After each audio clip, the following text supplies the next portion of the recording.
اور جب ولایت کی بات کرتے ہیں اور خلافت باطنی کی بات کرتے ہیں تو مولا علی شیر خدا مصطفیٰ کے امام برحق ہیں اور خلیفہ برحق ہیں اور خلیفہ بلا فصل ہیں۔ ولایت امامت ہے، خلافت اور ولایت میں کوئی جھگڑا نہیں، اس لیے کہ خلافت کا انتخاب صحابہ اور عوام نے کیا اور ولایت کا انتخاب خدا و مصطفیٰ نے کیا۔ خلافت فرش پہ قائم ہوتی ہے، ولایت فرش سے عرش تک قائم ہوتی ہے۔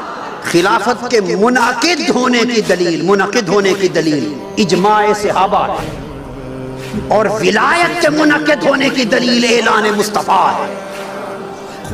باطنی خلافت اور ولایت اور امامت کے فاتح اول، نبوت کا دروازہ بند ہوا اور ولایت کے دروازے کے فاتح اول مولا علی شیر خدا۔